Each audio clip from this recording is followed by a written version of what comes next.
School taught you nothing about money. Let that sink in for a minute. You spent over a decade learning about historical dates, complex math formulas, and the parts of a cell. But how much time was spent on budgeting, investing, or understanding taxes?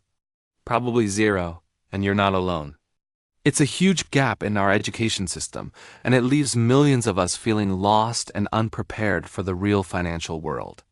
We're taught to study hard, get a good job, and earn money. But what happens after the paycheck hits your account? That's the part they forgot to mention. How do you manage it? How do you make it grow? How do you build a secure future instead of just living paycheck to paycheck? It's frustrating, right? You did everything you were supposed to do, but you still feel like you're behind. You see people talking about stocks, real estate, and retirement funds, and it sounds like a foreign language. It's easy to feel overwhelmed, even embarrassed, that you don't know these things. But here's the truth. It's not your fault. You were never given the tools. The good news is, it's never too late to learn. So let's change that, starting right now. I'm not going to throw complicated financial jargon at you. We're going to break it down with simple, realistic steps you can start using today. This is your crash course in real-world finance. Forget what school didn't teach you. Let's focus on what you need to know to take control of your money and build the life you want. First things first, let's talk about the foundation of all financial health, the budget. I know, the word budget can sound restrictive, like a financial diet where you can't have any fun. But let's reframe that. A budget isn't about restriction, it's about intention. It's a plan that gives your money a purpose. It's you telling your money where to go instead of wondering where it all went at the end of the month. The simplest way to start is the 50-30-20ths rule. It's a great starting point. Here's how it works. 50% of your after-tax income goes to your needs. These are the absolute essentials: rent or mortgage, utilities, groceries, transportation to work, and insurance, the non-negotiables. Next, 30% goes to your wants. This is the fun stuff: dining out, shopping, hobbies, streaming services, and vacations.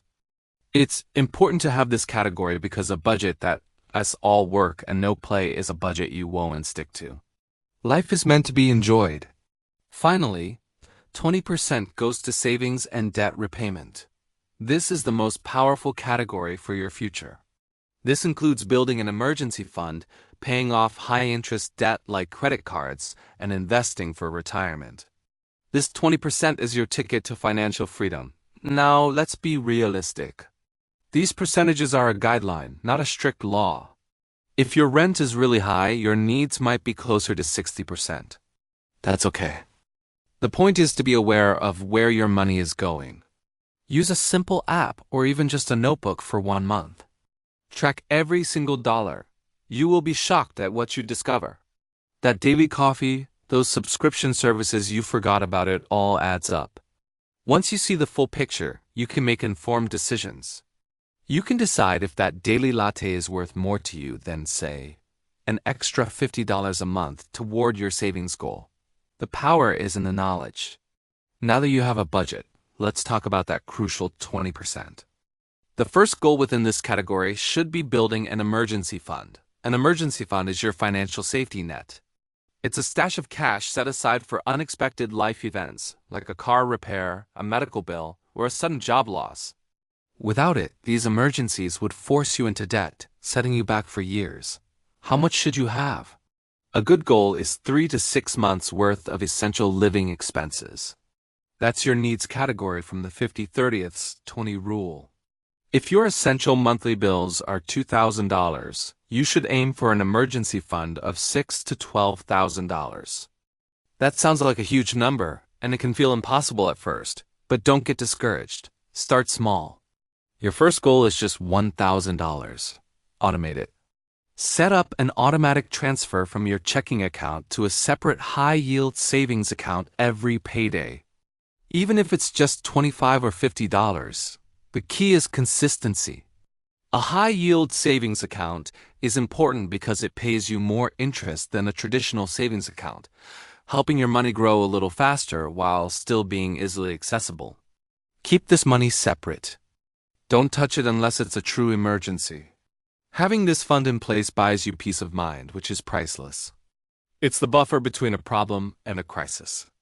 Once your emergency fund is looking healthy, it's time to tackle high-interest debt.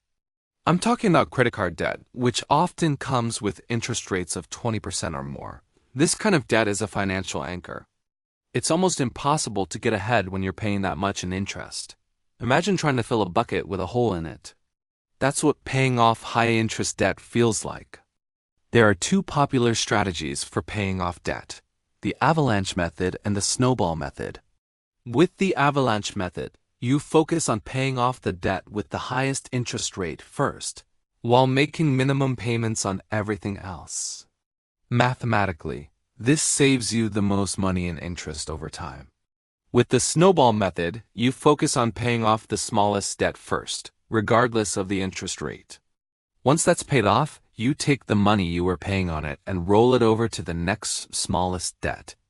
This method gives you quick wins and builds momentum. The psychological boost from clearing a debt can be incredibly motivating and help you stay on track. Which one is better? The one you'll actually stick with. If you're motivated by numbers and saving the most money, go for the avalanche.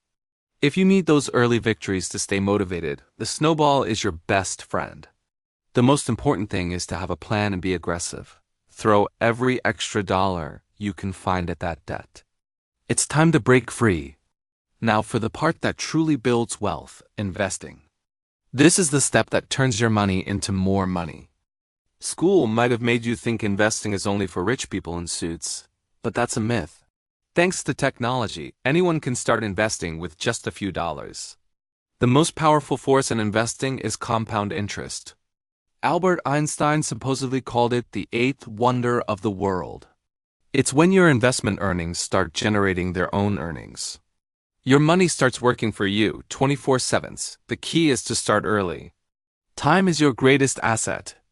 Someone who starts investing $100 a month at age 25 will have significantly more money by retirement than someone who starts investing $200 a month at age 35. So, where do you start? Don't try to pick individual stocks. It's risky and time-consuming. Instead, look at low-cost index funds or ETFs. Think of an index fund as a basket that holds small pieces of hundreds or even thousands of different companies. For example, an S&P 500 index fund lets you own a tiny slice of the 500 largest companies in the US. This automatically diversifies your investment, which spreads out your risk. If your employer offers a retirement plan like a 401k, especially with a company match, that is the best place to start. A company match is free money. If your company matches up to 5% of your salary, you should contribute at least 5% to get that full match. Not doing so is like turning down a raise. After that, consider opening a Roth IRA. It's a retirement account where your money grows completely tax-free. You can open one through any major online brokerage. The plan is simple. Automate your contributions every single month. Invest in low-cost diversified index funds, and then leave it alone. Don't panic and sell when the market goes down. Stay the course. This is a long-term game. It's not about getting rich quick. It's about getting wealthy slowly and surely. So let's recap the plan. 1. Create a simple budget like the 50-30-20 rule to understand where your money is going. 2. Build a small emergency fund of at least $1,000, then grow it to 3 to 6 months of expenses. 3. Aggressively pay off high-interest debt using the avalanche or snowball method. 4. Start investing for your future, even if it's just a small amount, in low-cost index funds through a retirement account. This isn't rocket science.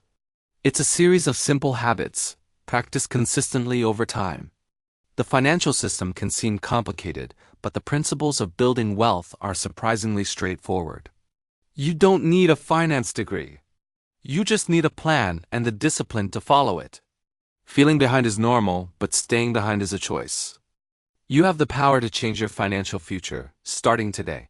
Take that first small step. Calculate your 50-30-20 numbers. Open that high-yield savings account. Read about index funds. Each action builds on the last, creating unstoppable momentum. You are more than capable of mastering this. Thank you for watching. If this was helpful, please give this video a like and subscribe for more straightforward financial advice. You've got this.